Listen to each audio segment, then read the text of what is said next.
My tendency has been to say, of course I can do that and I can do that right now, but that's not always true, and it doesn't always serve me the best, and it actually doesn't always serve them the best, because if I'm worn out and I've got too much on my plate, I'm not going to do my best work.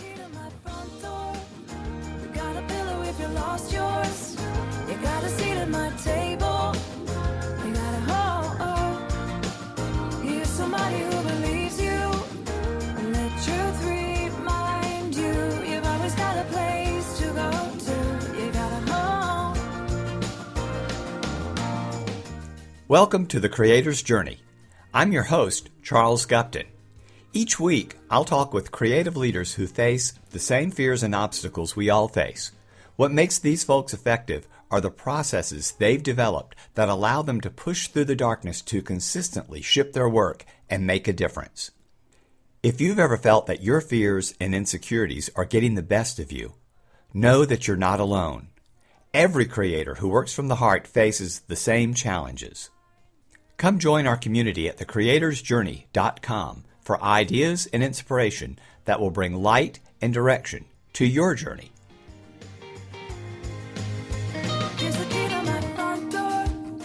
Got a pillow if you lost yours. You got a seat at my table. You got a home. Here's somebody who believes you. Let truth remind you. You've always got a place to go to. You got a home.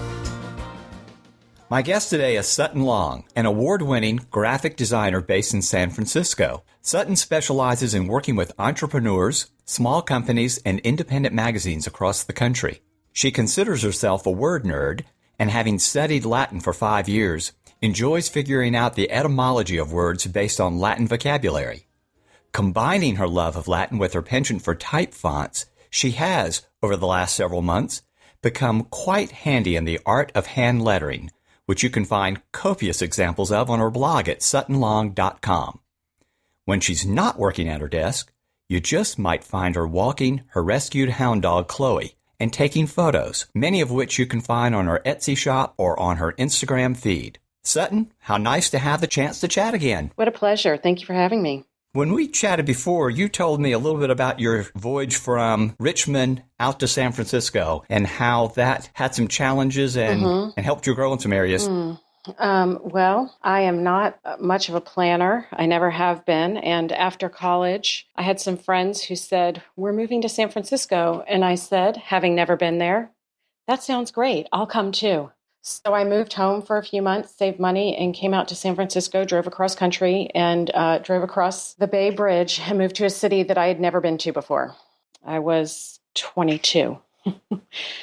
It was amazing. It's a great place for me. It has been a great place for me. How has being in San Francisco helped you grow as a person and in your career? Well, it's so different from where I grew up. I feel like the Richmond I grew up in was very much stuck in the past, a lot of traditions, some of which are lovely, but some of which chafed. And to move to San Francisco, which was a place where really anything goes and you can be anyone and do anything, and there are no restrictions to that, only things that you place on yourself, that was amazing for me. To be somewhere, especially as a woman, where there weren't expectations around my behavior or what kind of career I was going to have or what kind of life choices I was going to make.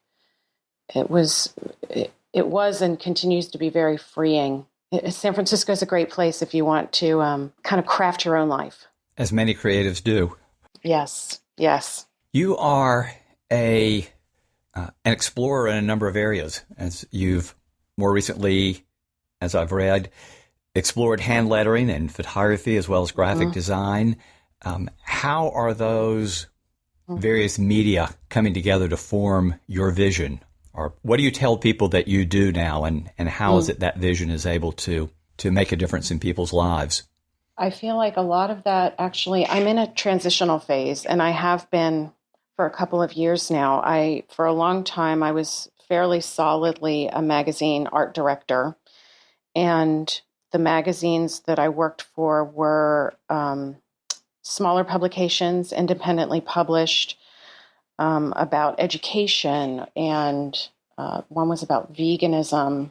And I felt like through the work that I did on those magazines, I was putting out really positive values into the world, things that I believe in and that are good for the earth and the planet and people. But the vegan magazine has gone through a big change, and I left it a couple of years ago, and my career has taken a big shift. I've shifted almost completely to freelancing, and I still do work for an educational magazine. I do the art direction for them, and I really enjoy it.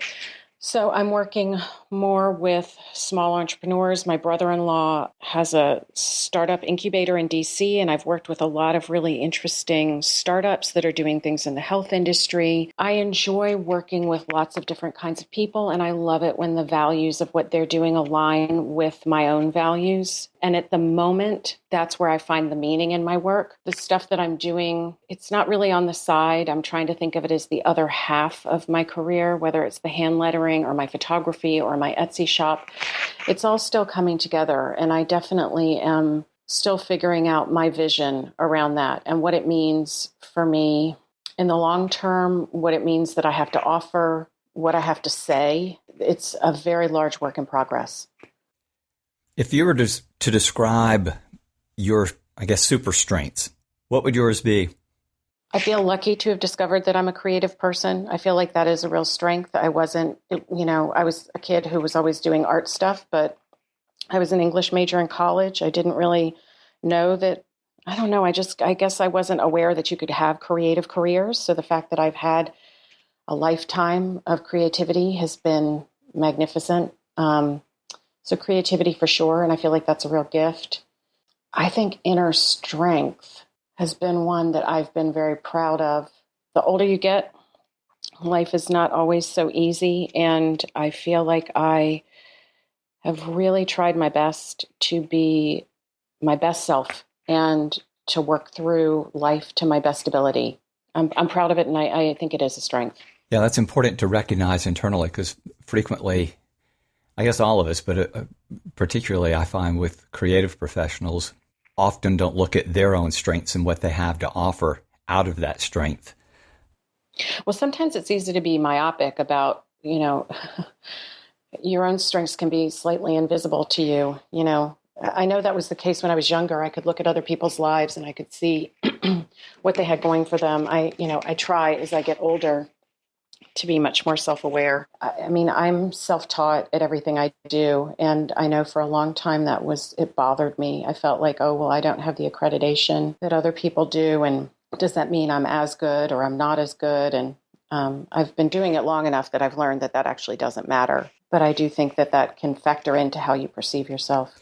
It seems a lot of people, not just creatives, but a lot of people compare their insides to other people's outsides, what they can see, think that the world sees who they are inside with all their faults, foibles, and struggles. That's true. I think that's very true. Well, and my inner world is very big, and I like all of us, I live in it all the time. So it is very hard for me to see what other people see. So yeah, no, that's very true. The curse of proximity. For sure. What media, whether books, movies, YouTube, podcasts, whatever media that you consume, what have you recently consumed that's having an impact on your process or your vision? Well, I read a lot.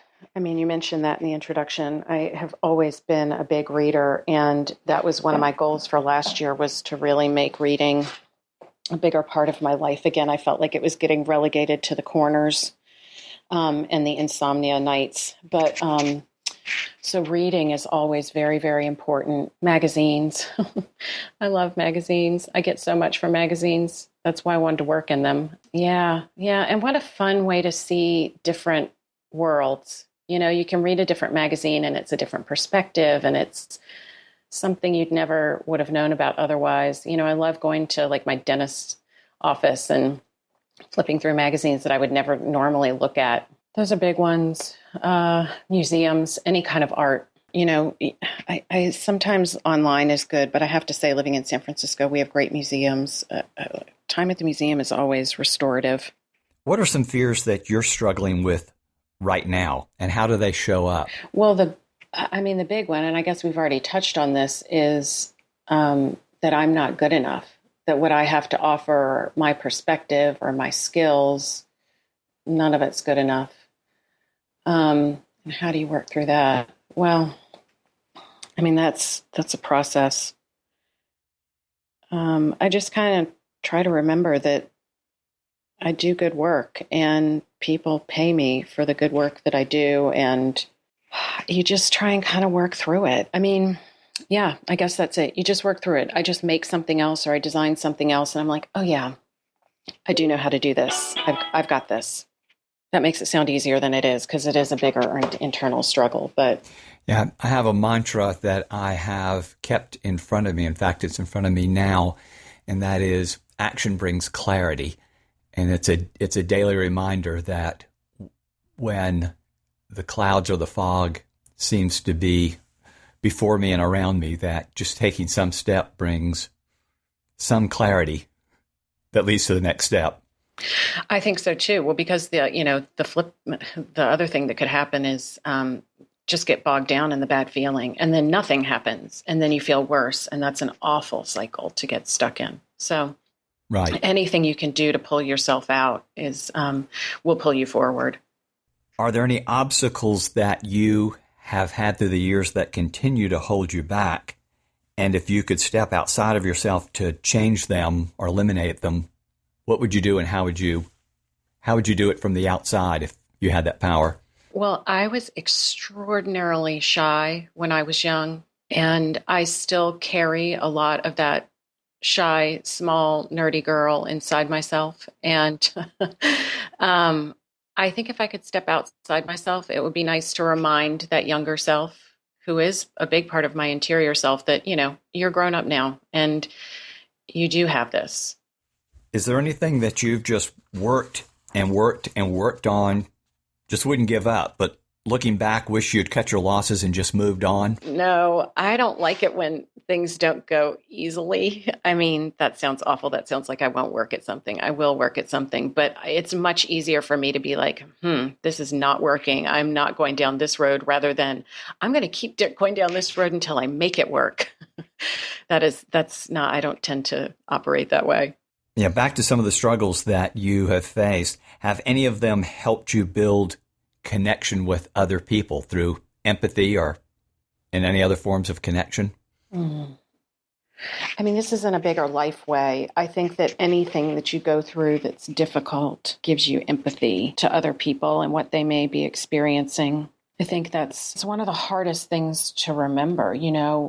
I think that I'm like everyone else in this. I get wrapped up in what's going on with my everyday life, and I'm just running around trying to get my stuff done and cross things off my to-do list. And instead of thinking about what the person in front of me in line might be going through, I get impatient.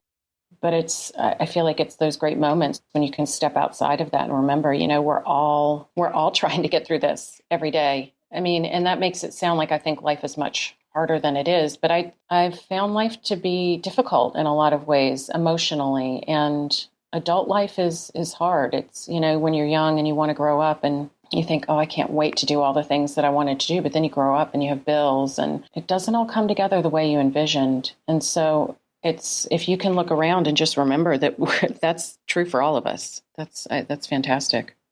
That's a great perspective. I guess for the longest time I thought that as I got older, things would smooth on out, that wisdom and experience would just make it smoother. But the waves keep coming in. Yeah, they do. They do. And I find it's interesting because I found that at the end of last year, I kept thinking about dualities, like life is hard and life is wonderful. I had a really hard time. My dad passed away about 6 years ago, and it had come after a few already incredibly difficult years. And I think I've been a little bit stuck in that kind of life is hard. But last year, really, some stuff changed, and I kind of realized, no, it can actually be everything at once. It can be all the ands exist at the same time. And that has been incredibly helpful for me to perceive that. So I don't get too trapped in